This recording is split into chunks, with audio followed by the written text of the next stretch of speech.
This is the Rolex Submariner Black Dial Oystersteel 40mm, model number 114060, and honestly, just holding it here, I totally get why it's become such a big deal among watch fans. What you see right away is that classic shape, that distinctive round case in stainless steel, the black ceramic bezel with bold numerals, the oyster bracelet. It pretty much sets the standard for what a dive watch should look like. There's something about the look and feel of this Submariner that just works for so many situations.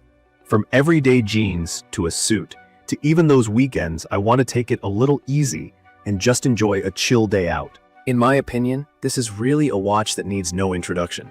But if you're new to Rolex, I'll try to cover all the key features and answer some things I wondered about before I started wearing it regularly. The reference 114060 came out in 2012, and while I know some people are already onto newer models, this one hits that sweet spot for me between modern specs and timeless looks.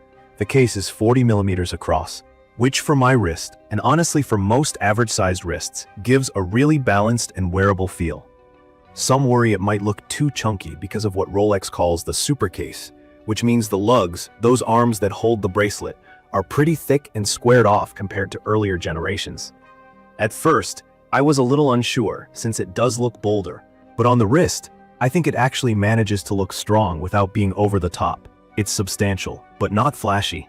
Key features I notice every time I put it on are the glossy black Cerachrome bezel and the super symmetrical no-date dial. The Cerachrome insert isn't just regular ceramic. It's designed to resist scratches and keep it shine for years, and the engraved markers are filled with platinum, so they really pop in certain light. I know a few folks love the version with the date, but for me, the no-date dial is just perfect for daily wear. It keeps the face clean, balanced, and totally recognizable.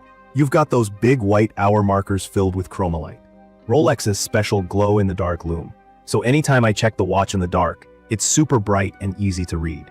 The dial is what I call timeless, the kind that never goes out of style. One thing that surprised me before I had this in hand was how tactile the rotating bezel feels. It's unidirectional for divers, of course, which basically means it only turns one way, to prevent accidental movement while timing dives. But the action is amazing, super crisp and satisfying. If you're new to mechanical watches, that's not always a given. Some watches feel soft or too easy to bump, but here every click is firm. You just can't help fiddling with it sometimes. The trip-lock crown, where you set the time and wind the watch, screws down extra securely, so you get great water resistance. I've never felt worried about wearing it when I'm near water or even just washing my hands. Inside is the Rolex Caliber 3130 automatic movement. From my experience, it's been as accurate as advertised, hovering around +1 or +2 seconds a day. To put this in perspective, that's honestly more precise than most people will ever need. The movement has features like a parachrome hairspring, which keeps things stable even if you drop the watch or experience some magnetic fields. The power reserve is about 48 hours. Sometimes I do wish it was 60, just so I didn't have to think about winding it after not wearing it for a weekend. But for normal daily wear, it's totally fine. Comfort on the wrist is something I care about a lot, especially since I tend to wear my watches for the entire day. The Oyster bracelet here feels super solid and smooth. One of my favorite features is the glide lock clasp. For anyone new, that means you can adjust the size of the bracelet by a few millimeters without using any tools. So if your wrist gets a little bigger in the summer or after exercise, or if it's cold and your wrist shrinks just a bit, you can easily tweak the fit in seconds. This kind of convenience is something you don't really appreciate until you've lived with it. And I've found it perfect for daily changes. One less thing to worry about. From my experience, the only real downsides I've noticed have more to do with the looks and wear than anything else.